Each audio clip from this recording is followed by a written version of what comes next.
Continuamos con nuestro curso de antropología teológica y después de haber visto entonces al hombre caído al comienzo de su historia, tenemos que pasar a ver la transmisión y la naturaleza de ese pecado.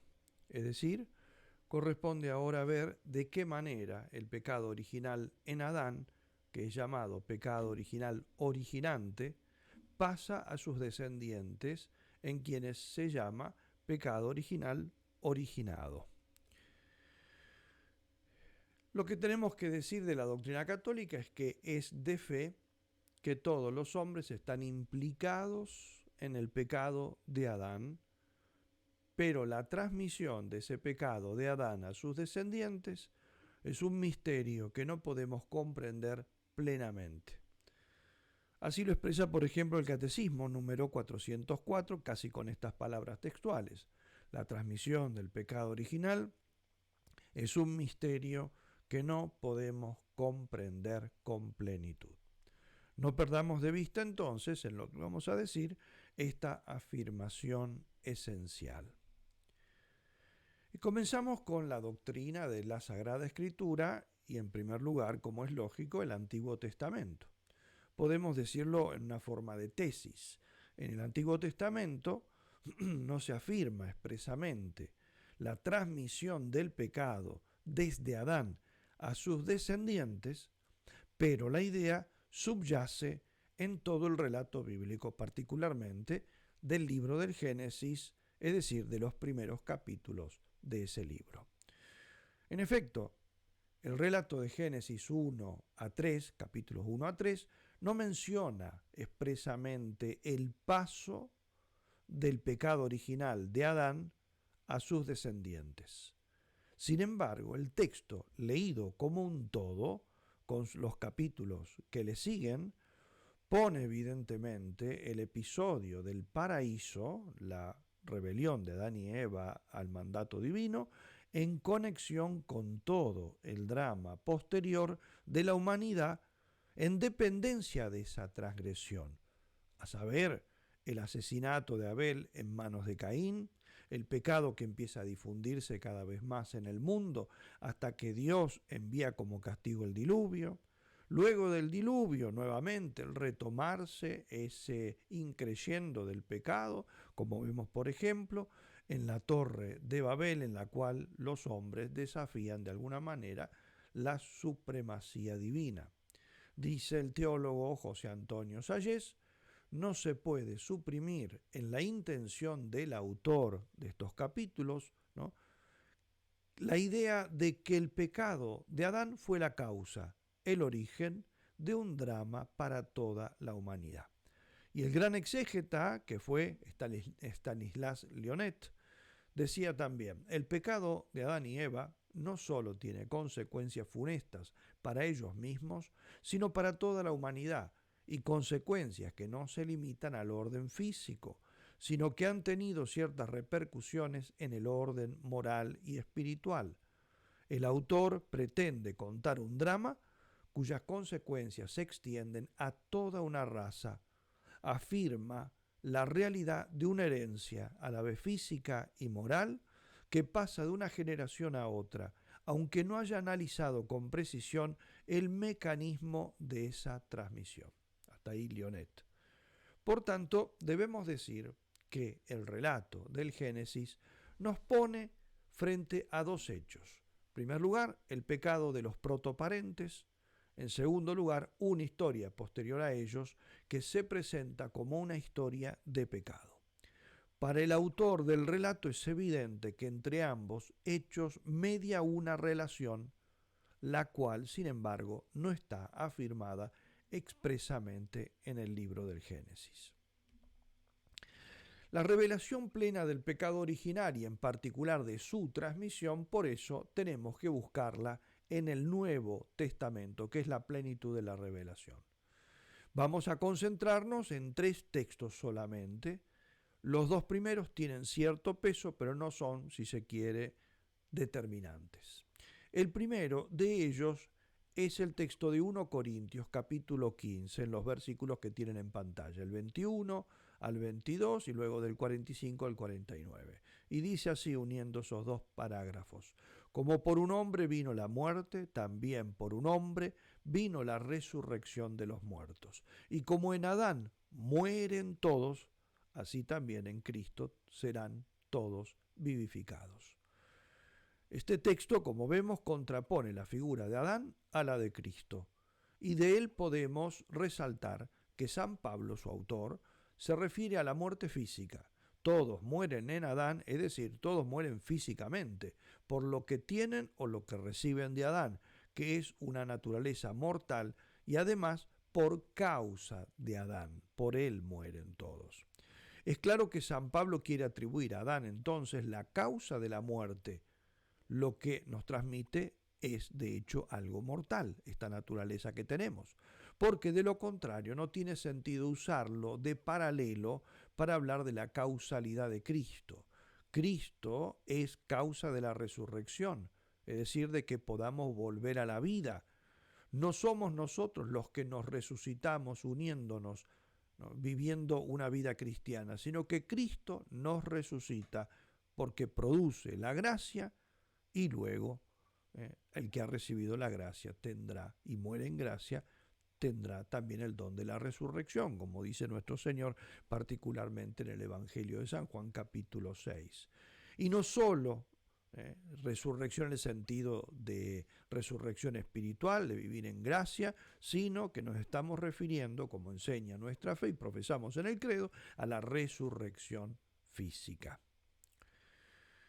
El segundo texto es el texto de la carta a los Efesios, capítulo 2, versículos 1 al 3, donde en la parte central, que es la que nos interesa, dice: éramos por naturaleza hijos de ira.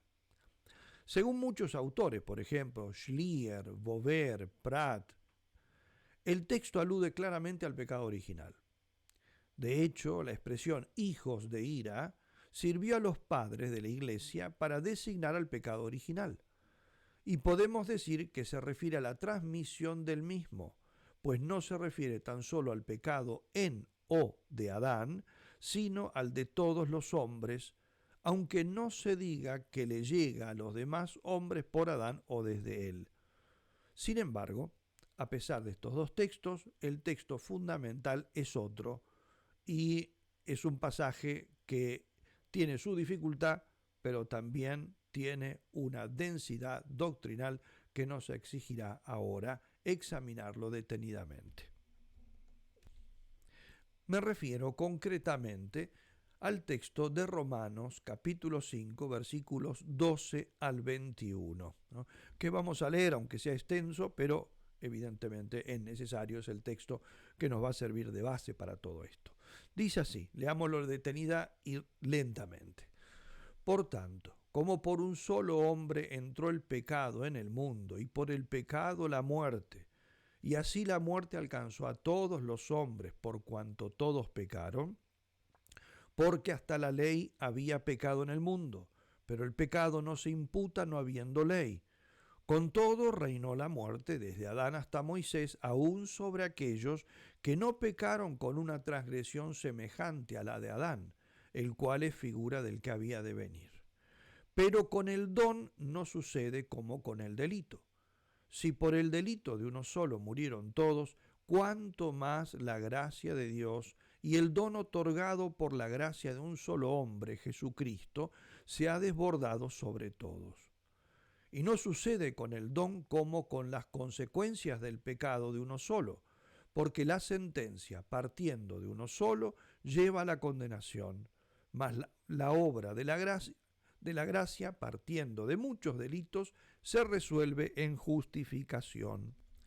En efecto, si por el delito de uno solo reinó la muerte por un solo hombre, con cuánta más razón los que reciben en abundancia la gracia y el don de la justicia reinarán en la vida por un solo, por Jesucristo. Así pues, como el delito de uno solo atrajo sobre todos los hombres la condenación, así también la obra de justicia de uno solo procura toda la justificación que da la vida. En efecto, así como por la desobediencia de un solo hombre todos fueron constituidos pecadores, así también por la obediencia de uno solo, todos serán constituidos justos. La ley en verdad intervino para que abundara el delito, pero donde abundó el pecado, sobreabundó la gracia. Así, lo mismo que el pecado reinó en la muerte, así también reinaría la gracia en virtud de la justicia para vida eterna por Jesucristo nuestro Señor. Hasta aquí el texto de San Pablo, denso, complicado, atravesado en su redacción, con anacolutos, es decir, frases que de pronto se abren, no se cierran para abrir paréntesis y después retomar esa frase, ¿no? Lo cual hace una exégesis fatigosa la de este pasaje, pero como digo, es un texto denso, lleno de profundas enseñanzas doctrinales y que es el fundamento de varios de nuestros dogmas de fe, en particular el de la transmisión del pecado original y de la universalidad de la redención de Cristo.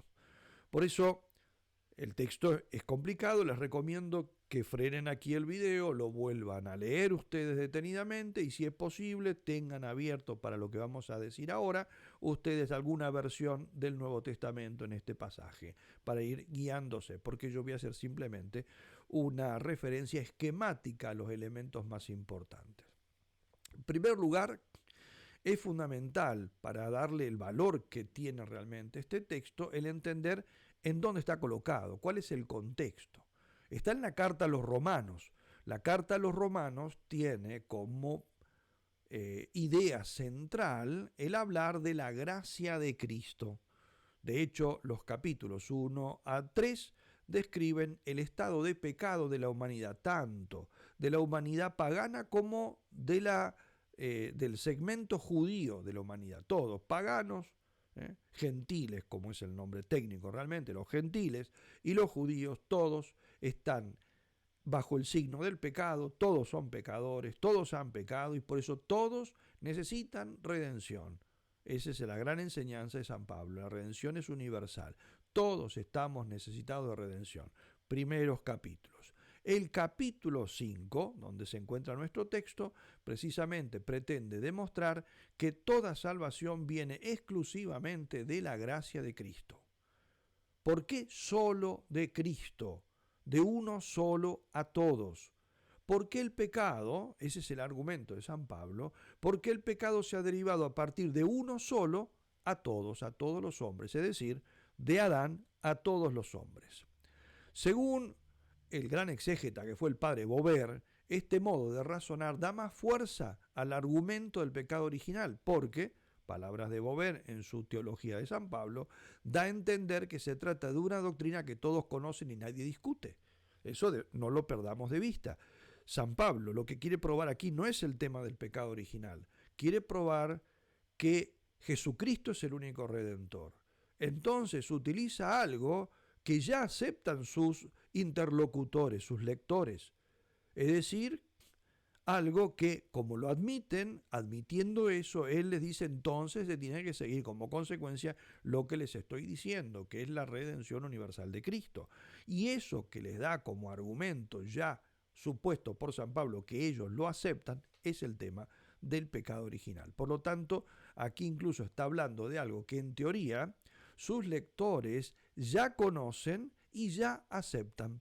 Para el momento en que reciben esta epístola de San Pablo, que está escrita en los años 50 de nuestra era, o sea, 15 años después de la muerte de Cristo más o menos, los romanos, porque esta carta está dirigida a los cristianos de Roma, los cristianos que están en Roma ya conocen bien la doctrina del pecado original, como viene expuesta aquí por San Pablo. La afirmación central de nuestro tema se encuentra en un versículo, es el versículo 12, allí donde dice San Pablo, por eso, como por un solo hombre el pecado, que en griego se dice gehamartía, el pecado entró en el mundo y por el pecado la muerte, y así a todos los hombres alcanzó la muerte por cuanto todos pecaron. Efjo pantes gemartón, ¿no? Podemos decir lo siguiente sobre este versículo para entender a qué se refiere cada término. En Primero, por un solo hombre. ¿Quién es ese hombre? ¿A quién se refiere?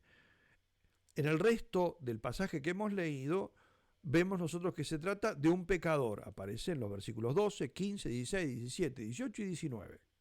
A este se opone justamente como tipo, como modelo, el hombre Cristo, en los versículos 15, 18, 19, 21.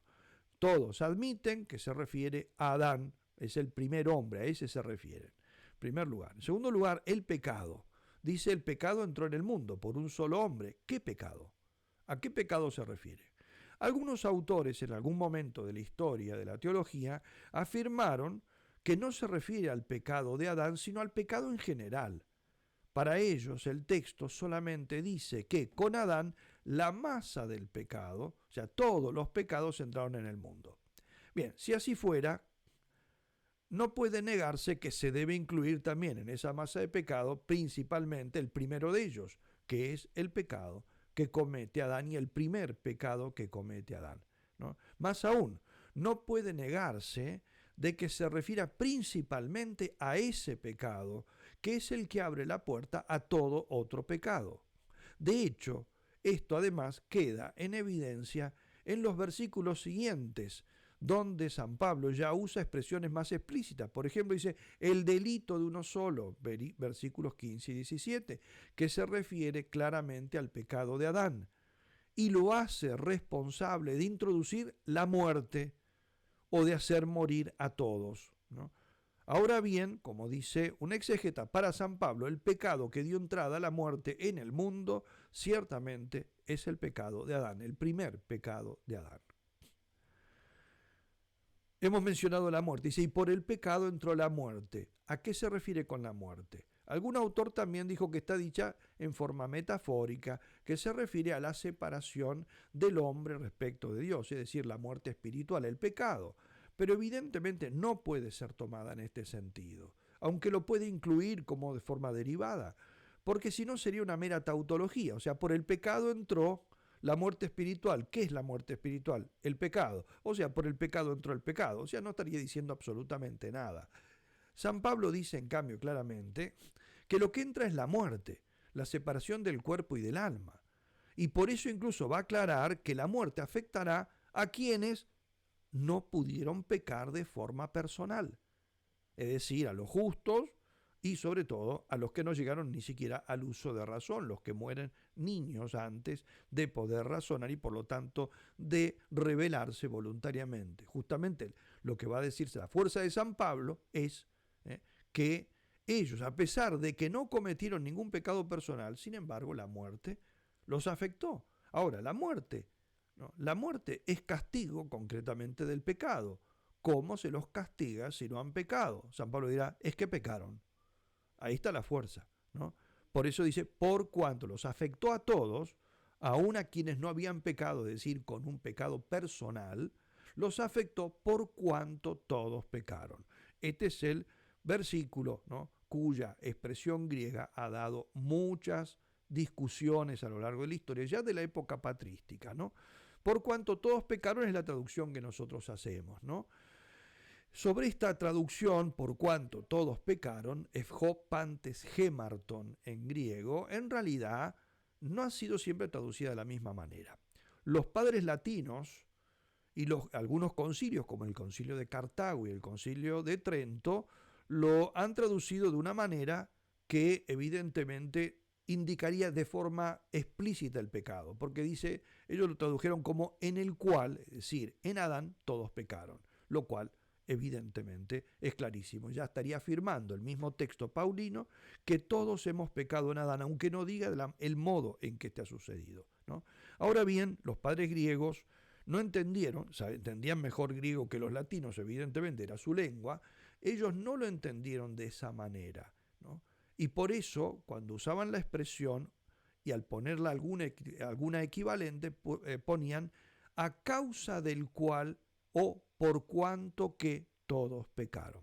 Bien, no voy a entrar porque es una discusión que no afecta a lo nuestro, porque el magisterio se ha expedido ya sobre el modo en que debemos encauzar nuestra interpretación de esto, digo, sin entrar entonces en discusiones lingüísticas, digamos simplemente que en el fondo las dos lecturas coinciden sustancialmente en cuanto a su sentido. Es decir, todos pecaron, es decir, tanto padres latinos como griegos entienden, ¿no?, que todos, es decir, todos los hombres han estado de alguna manera involucrados en ese pecado de Adán, en ese pecado de Adán. Quedan implicados en el pecado de Adán. Y por eso entonces la consecuencia principal del pecado, que es la muerte, que estaba suspendida providencialmente por Dios por un don preternatural dado al hombre, que es el don de inmortalidad, del cual ya hemos hablado en nuestras clases anteriores, ¿no? La muerte entonces, que no tendría que haber afectado al hombre porque había recibido un don preternatural, la muerte en cambio irrumpe, porque el pecado hace que se pierdan los dones preternaturales, irrumpen todos los hombres, ¿no?, pero porque todos los hombres evidentemente están implicados en esa ruptura de la relación con Dios y se hacen reos de la misma consecuencia. Por tanto, el razonamiento de San Pablo podría exponerse como sigue si quisiéramos hacer un esquema argumentativo. Nosotros tenemos entonces como tres momentos. En primer lugar, la tesis, que es una tesis triple o con tres afirmaciones que está en el versículo 12. Y que serían estas las tres afirmaciones. El pecado entró en el mundo por un solo hombre, que es Adán. Segundo, por ese pecado entró la muerte. La muerte, como digo, física principalmente. Tercero, y todos mueren porque todos pecaron con aquel pecado de Adán. Esas son las tres tesis o la tesis con tres afirmaciones. Luego viene toda la argumentación en los versículos 13 y 14, que sintetizo de esta manera. Se puede expresar sintéticamente la argumentación paulina de esta manera. Es evidente que el pecado en general, es decir, el pecado actual, existía antes de la ley mosaica. Cuando habla de ley se refiere siempre a la ley que Dios le da a Moisés en el Sinaí. El pecado en general existía antes de la ley mosaica, es decir, del tiempo que va desde Adán a Moisés. Por eso es que Dios castigó con el diluvio, después la dispersión de las razas, después del pecado en Babel, etc., ¿no? Existía. Pero, segundo lugar, antes de que Moisés promulgara la ley, o Dios por medio de Moisés, ¿no?, en el Sinaí, ninguna ley de las existentes, de las leyes divinas, castigaba el pecado, y menos cualquier pecado, con la pena de muerte. Ninguna ley. Si uno busca todas las formulaciones divinas donde se manda algo, el único mandato divino antes de la legislación mosaica, el único mandato que viene amenazado con la muerte es el que recibe Adán en el paraíso. Si comiereis de este árbol, moriréis. Y luego la condena, justamente, porque has comido, volverás al polvo. Del polvo has salido, del polvo morirás. Es la única ley que viene relacionada con la muerte como castigo. La única transgresión, el único pecado singular. De todos los demás pecados, en ningún momento tenemos nosotros una pena de muerte divina decretada por Dios, ¿no? Ahora bien, tercer lugar, la desobediencia de Adán y Eva solo la cometieron Adán y Eva, no sus descendientes, ¿no? Por lo tanto, ellos no tendrían, ellos han pecado, sí, ciertamente, con pecados actuales, ¿no? Caín mató a Abel, eso es un homicidio, ¿no? Eso no es comer del árbol del paraíso, haya sido lo que haya sido ese pecado concreto, ¿no? Y lo mismo podemos decir de los demás pecados cometidos por los hombres, ¿no? Incluso hay algunos hombres que nunca llegaron a cometer un pecado personal. Por ejemplo, los que murieron, como ya dije antes de llegar al uso de razón. Por lo tanto, hasta que Dios por medio de Moisés manda castigar algunos pecados concretos con la pena de muerte, podemos ver la lista de ellos en el libro del Levítico, por ejemplo, un libro totalmente legislativo, en las listas de leyes del Deuteronomio, ¿no? Antes de eso, nadie fuera de Adán y Eva tendría que haber sido afectado por la muerte. Entonces, porque de todos modos la muerte afectó a todos. San Pablo entonces continúa su razonamiento. La muerte los afectó porque la muerte no fue castigo de los pecados propios de cada uno, ya que hubiera sido injusto que Dios castigase con algo que no había él amenazado, ¿no? Si la muerte los castigó a todos es porque todos de alguna manera pecaron con el pecado que tenía la amenaza de muerte. Y ese pecado es el de Adán. Por lo tanto, para que sea justo que todos sean alcanzados por la muerte que amenazó a Adán, es necesario que el pecado de Adán sea pecado universal de todos los hombres. Esta sería, sintéticamente, la argumentación que nos expresa San Pablo en ese texto que hemos leído. Finalmente vienen las conclusiones, ¿no?, que tenemos en los versículos 17 a 19 y que pueden considerarse una sola conclusión con tres afirmaciones o tres afirmaciones distintas. A saber, la muerte reinó a causa del delito de uno solo, que es de Adán. Todo remate en condenación para todos a causa del delito de uno solo, que es Adán. Todos son pecadores por la desobediencia de uno solo, que es Adán. Las tres afirmaciones que tenemos en los versículos 17, 18 y 19.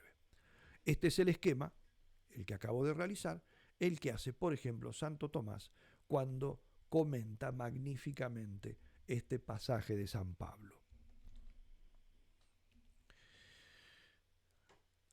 Hasta aquí entonces la Sagrada Escritura, que es verdaderamente la parte más fundamental que tenemos que ver.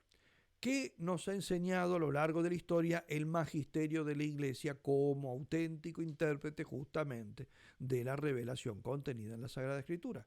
Podemos sintetizarlo diciendo que es de fe definida por el magisterio, que el pecado original se transmite de Adán a todos sus descendientes.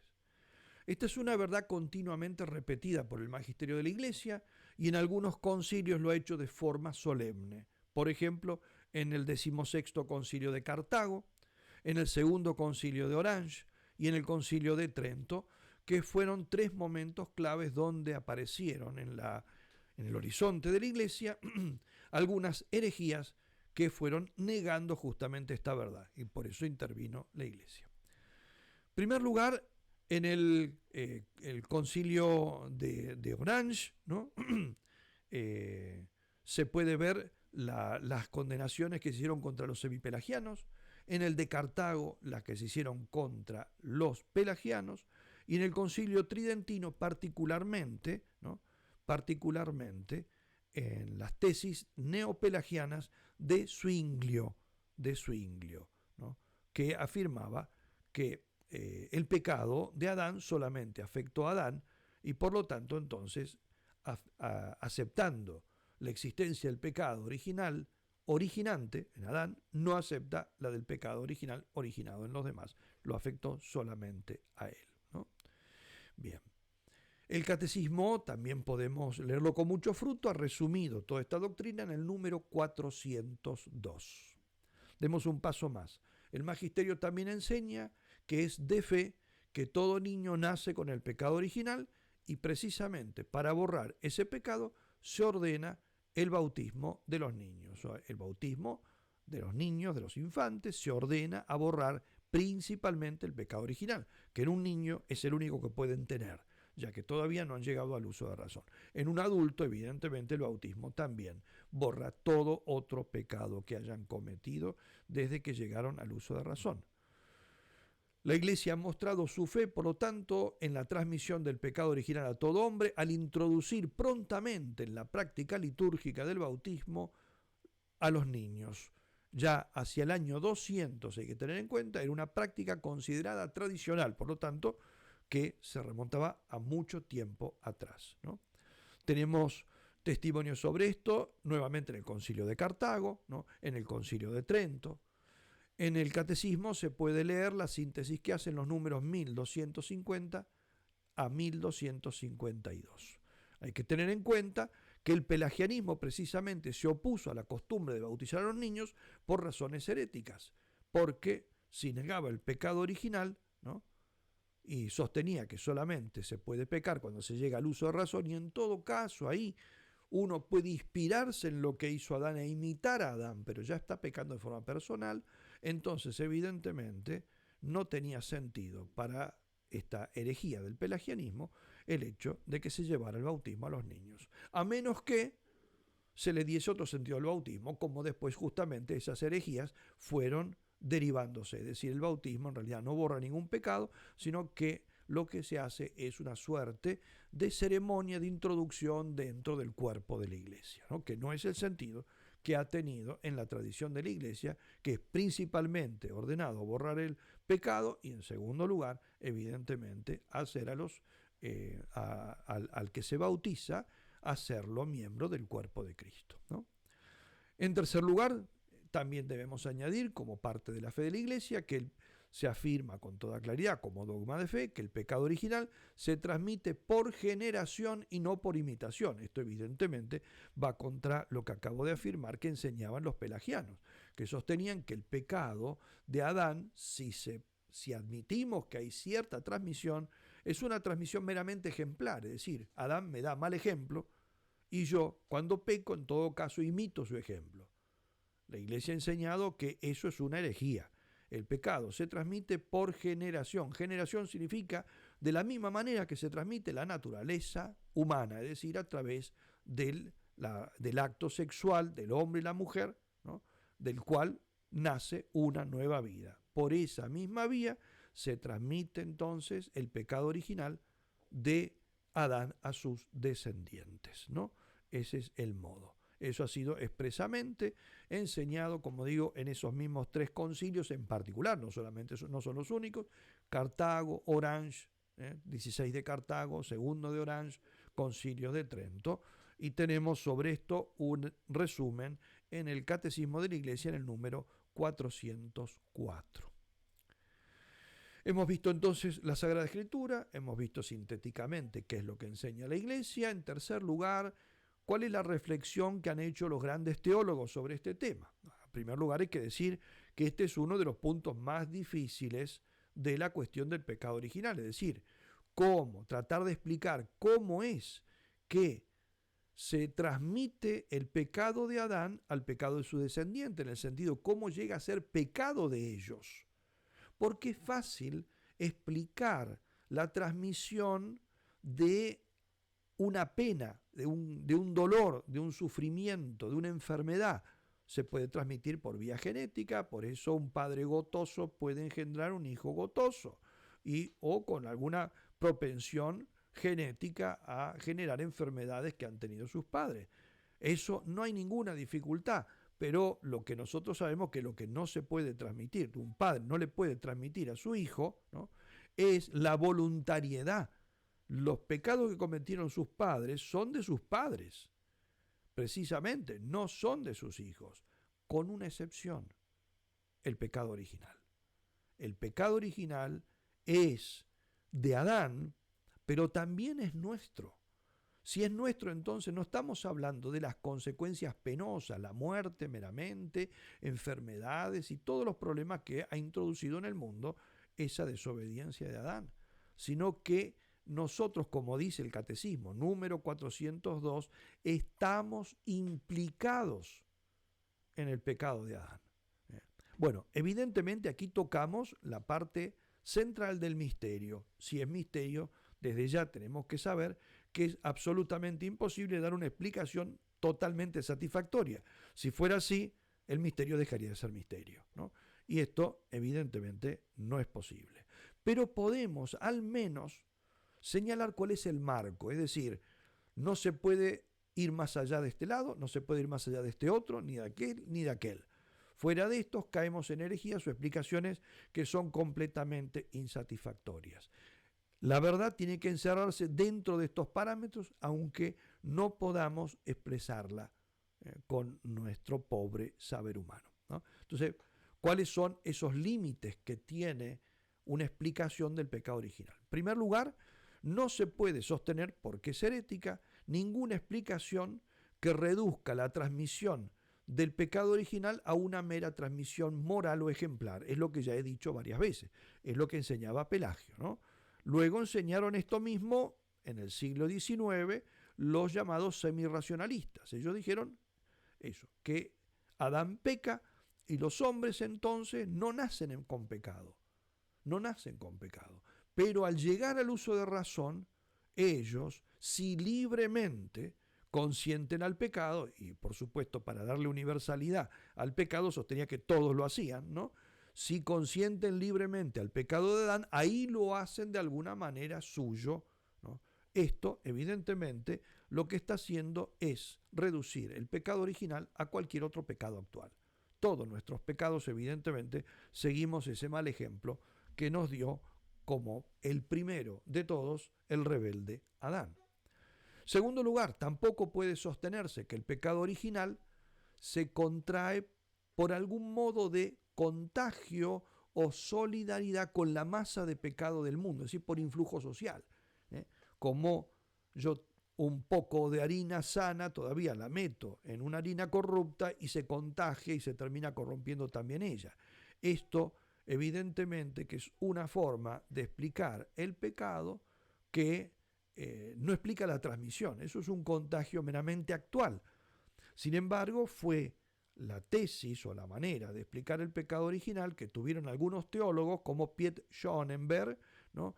Que reflejaron sus enseñanzas incluso en un catecismo muy famoso, que es el catecismo holandés, ¿no? Que causó muchos errores en la doctrina de la Iglesia a mediados del siglo XX y que ocasionó que el magisterio de la Iglesia tuviese que introducir correcciones a ese famoso texto. Fue la discusión en torno del famoso catecismo holandés, que explicaba entonces eso por una suerte de contagio social. Entonces son heréticas estas dos explicaciones. Hay otras que no llegan a ser heréticas, pero son insuficientes, no alcanza para dar razón de lo que tenemos que hablar. Son insuficientes así todas las explicaciones que apelan a una especie, por ejemplo, de ficción jurídica. Esto se puso de moda en el siglo XVI, donde había un auge de las doctrinas jurídicas. Entonces, algunos autores, sobre todo uno que se llamaba Catarino, propuso como que Adán recibió de parte de Dios una especie de representación de toda la humanidad, una representación meramente jurídica, de modo tal que lo que Adán hacía, lo hacía también en nombre de todos los demás hombres.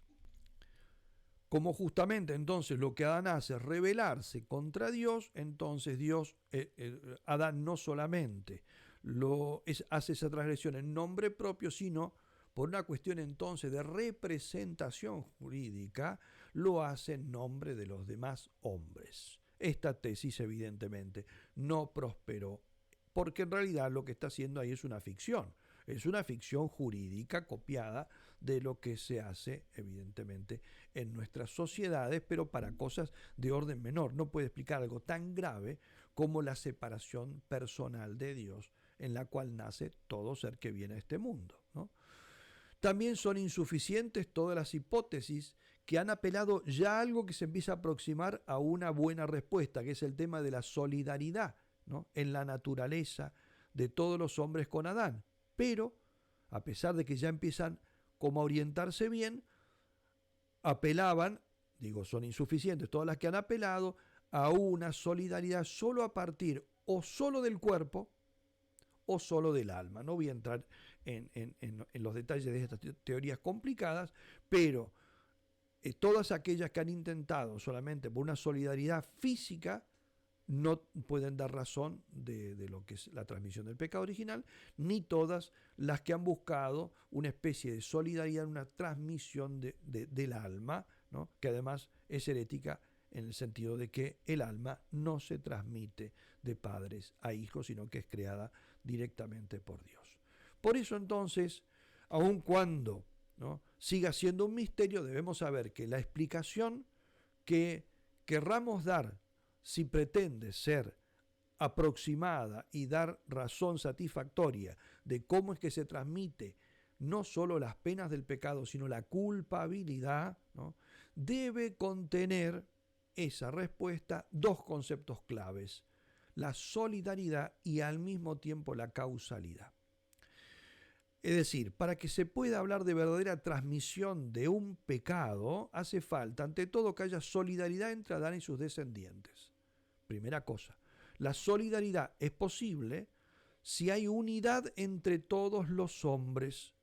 Y esto es precisamente lo que ocurre entre todos los hombres y Adán, como expresamente enseña no solamente la tradición teológica, sino el magisterio, y lo ha hecho suyo el Catecismo de la Iglesia Católica, como podemos leer en el número 404, el cual dice así: ¿cómo el pecado de Adán vino a ser parte del pecado de todos los descendientes?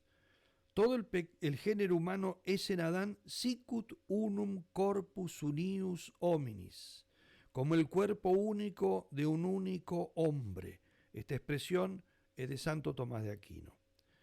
Por esta unidad del género humano, todos los hombres están implicados en el pecado de Adán, como todos están implicados en la justicia de Cristo. Sin embargo, la transmisión del pecado original es un misterio que no podemos comprender plenamente, texto que ya había leído. Esta solidaridad entonces es evidentemente posible en el caso de que haya unidad en toda la naturaleza humana, y esta siempre y cuando haya unidad de origen, es decir, que todos desciendan de un mismo Padre. Por este motivo, la hipótesis, por ejemplo, poligenista, de la cual hemos hablado en una de nuestras primeras conferencias, que sostiene que todos los hombres descienden de distintas parejas, pone o parece poner en tela de juicio, entre otras cosas, la universalidad del pecado original originado del que estamos hablando, es decir, en los descendientes de Adán. Por lo tanto, entonces, tiene que haber solidaridad en la naturaleza, ¿no? Todos somos como un solo hombre porque descendemos de un solo hombre, ¿no? Pero además, decíamos, no basta con la solidaridad. La solidaridad podría darnos razón de por qué tenemos defectos que han tenido nuestros padres, porque recibimos la naturaleza de ellos, nuestra naturaleza evidentemente se deriva de la de ellos y contiene entonces las mismas taras que han tenido ellos, al menos en potencia, ¿no? Germinal, ¿no? Pero ¿cómo es que no solamente recibimos defectos, sino también la culpa? La culpa, ¿por qué los hijos, en el caso del pecado original, se hacen culpables de las acciones pecaminosas de sus padres?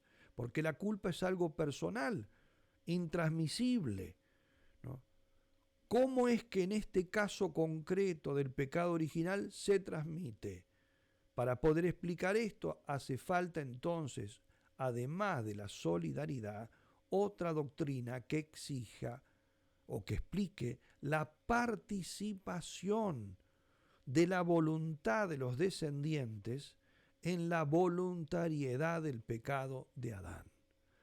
Y esta participación en el pecado de Adán viene explicada por Santo Tomás, y la Iglesia ha aceptado esa explicación en algunos textos del Magisterio, por la moción activa que el primer padre ejerce sobre todos los descendientes. Es decir, Adán es el primer principio de nuestra naturaleza.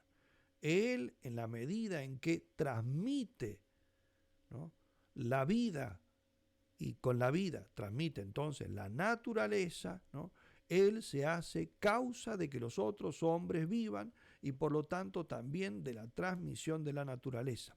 Santo Tomás, para explicarlo, nos hace una analogía. Una analogía evidentemente no es una explicación absoluta, es una imagen que se aproxima mucho a la realidad. Nos explica cómo ocurre esto en otra cosa. La analogía que hace Santo Tomás es la de la relación que hay entre la voluntad de cada individuo y todas las potencias y órganos de ese mismo individuo cuando éste comete un pecado actual. Cuando uno comete un pecado actual, mi voluntad, que es la que comete el pecado, que es la que quiere el pecado, que es la que tiene la responsabilidad principal porque es la que se inclina hacia el mal, sin embargo implica en su acción a todas las demás potencias. Implica la inteligencia, ¿no?, a la cual la hace adherirse a ese pecado, Implica muchas veces los afectos, cuando son afectos pecaminosos, e implica muchas veces a las potencias ejecutivas cuando se trata de un pecado que tiene que ser realizado de alguna manera. Esto se llama analogía dinámica, ¿no? Una analogía dinámica. Todas las potencias se vuelven pecaminosas por el pecado de la voluntad, porque están implicadas en su mismo dinamismo.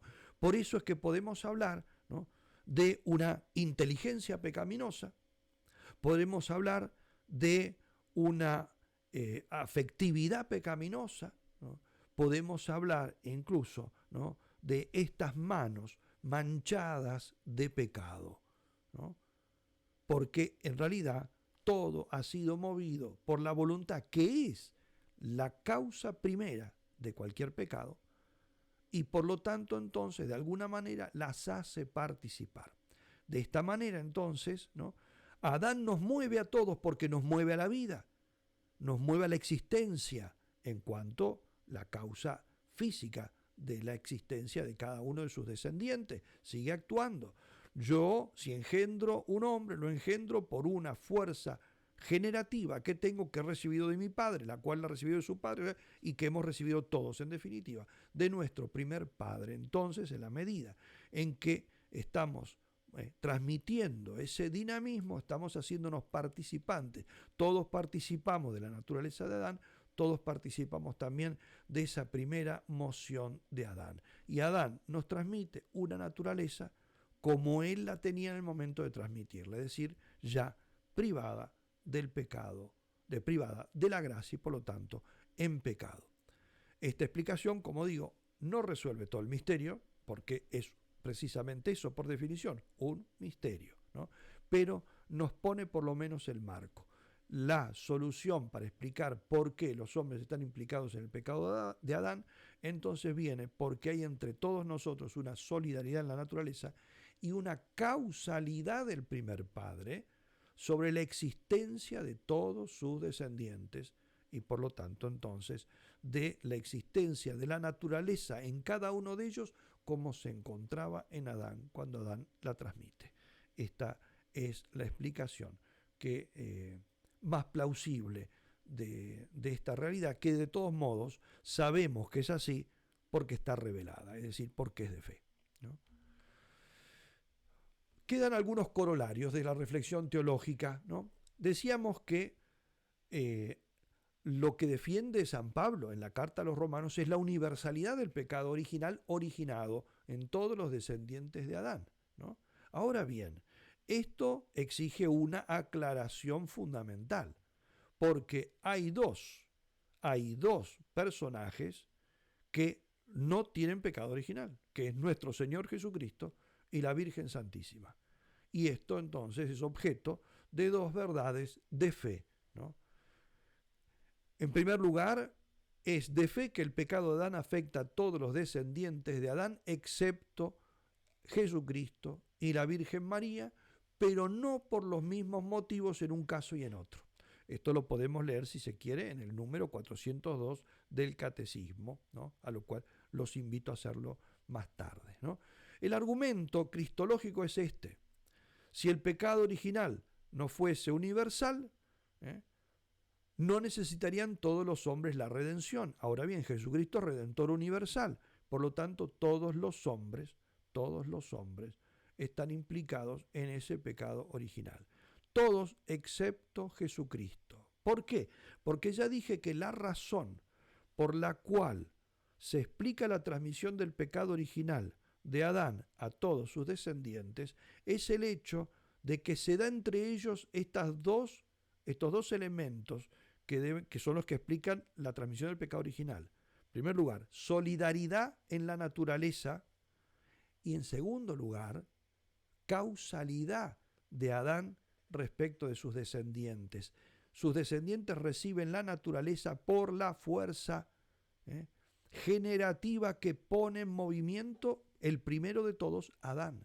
Ahora bien, en Jesucristo tenemos que se da solamente uno de estos dos elementos. Jesucristo es solidario, es de la misma carne de Adán, pero la existencia de Cristo no se debe a la virtud generativa de Adán, porque Jesucristo es concebido milagrosamente. Y por lo tanto, entonces, Jesucristo, ¿no?, es de la misma carne de Adán, pero de alguna manera podemos decir, no es hijo de Adán, es decir, no lo genera Adán, aunque sea hecho de la misma carne de Adán, porque es la carne de María, ¿no? Pero no es la virtud generativa de Adán, entonces no hay una causalidad de Adán respecto de Cristo, y por eso no tiene pecado original. Por lo tanto, entonces, Jesucristo no tiene pecado original de iure, por derecho, porque no puede ser así, ya que él no desciende por la virtud generativa de Adán, no es generado por ningún varón. En cambio, el caso de la Virgen es distinto. La Virgen no solamente es de la misma carne de Adán, solidaria en la naturaleza, sino que ella es concebida de forma natural.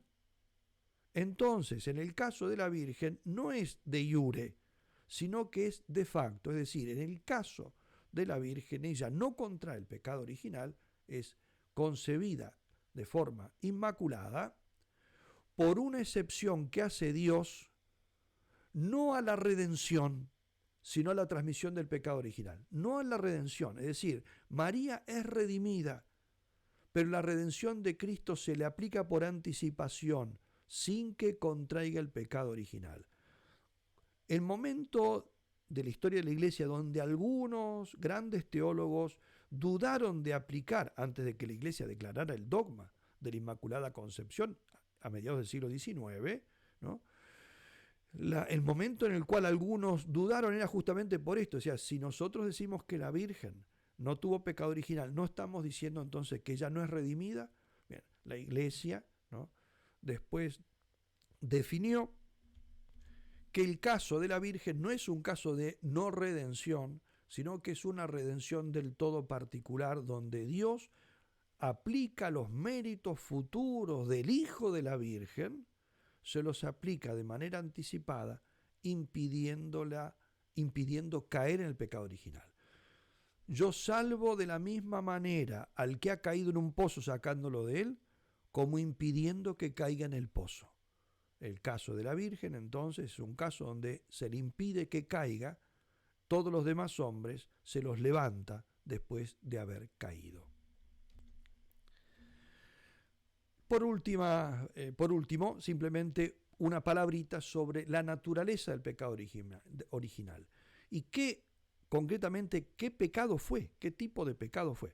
Sobre esto vamos a decir solamente un par de cosas. En primer lugar, ningún texto bíblico da pie para entender que el pecado original haya sido un pecado sexual. Esto debemos decirlo porque hubo algún momento en la historia de la Iglesia, y antes todavía, incluso dentro de la tradición judía, por ejemplo, la escuela alejandrina, con el judío Filón a la cabeza, ¿no?, y luego algunos padres de la Iglesia que se inspiraron en Filón, como Clemente de Alejandría, ¿no?, que sostuvieron que el pecado de Adán y Eva, era un pecado sexual, es decir, en todo caso, de adelantamiento del momento en que debían tener relaciones sexuales, habiéndole puesto Dios todavía una prohibición.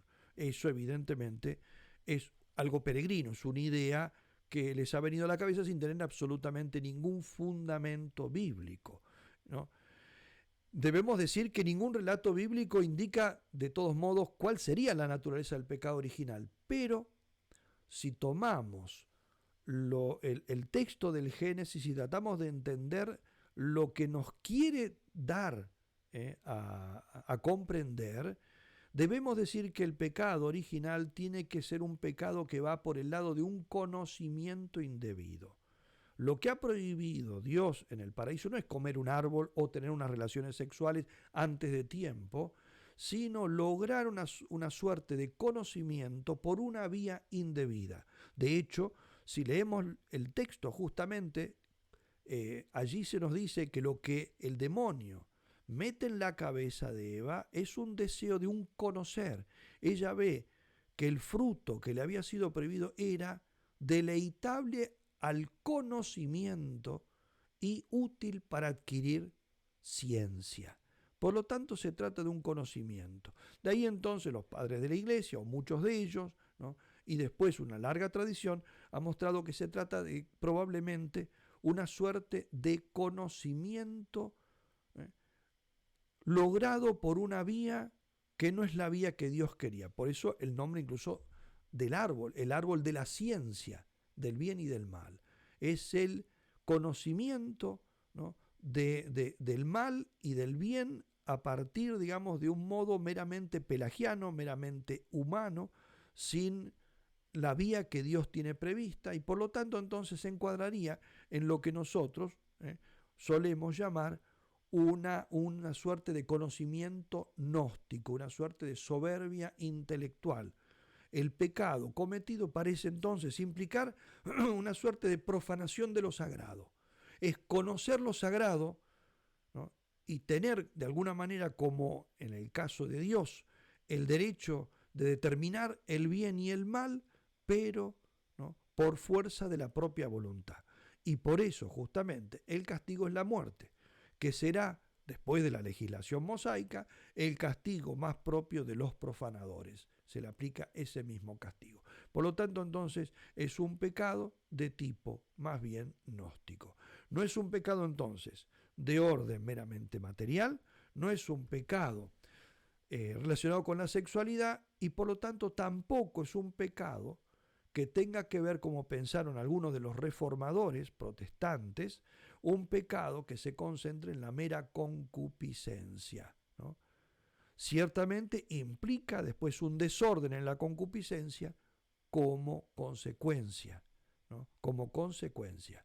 Pero propiamente lo formal del pecado será la privación del pecado original, ¿no?, será la privación de la justicia original, por la cual, como ya explicamos en nuestras clases anteriores, la voluntad del hombre estaba sometida a Dios, ¿no?, y esa voluntad sometida a Dios a su vez sometía armoniosamente el resto de la naturaleza humana. Perdido entonces ese sometimiento, el hombre entra en un caos, el caos donde él se revela a Dios y todo lo que es inferior a él se revela a su voluntad. Y a partir de ese momento, el hombre introduce la división de él con Dios, la división de sus pasiones y afectos respecto de su voluntad, que le harán la guerra, y la división entre los hombres y la división de los hombres y la naturaleza. El hombre se vuelve el destructor de la naturaleza en la cual Dios lo había puesto como rey, y había puesto esa naturaleza al servicio del hombre como el paraíso donde tenía que cultivar la perfección. Bien, hasta aquí entonces esta clase donde someramente, como ven, evidentemente no de forma ni lejanamente exhaustiva, hemos tratado de exponer al menos qué es lo que enseña la Iglesia sobre la transmisión del pecado original y, muy brevemente al final, la misma naturaleza de ese pecado. Hasta aquí entonces las clases que vamos a dedicar al tema del pecado original. Con la próxima lección vamos a empezar entonces a ver ahora la parte correspondiente al hombre redimido. Hemos visto el hombre creado en las manos de Dios, el hombre en el paraíso, el hombre caído en pecado. Nos queda por ver ahora, ¿no?, el hombre redimido por Jesucristo. Hasta entonces la próxima clase, y que Dios los bendiga.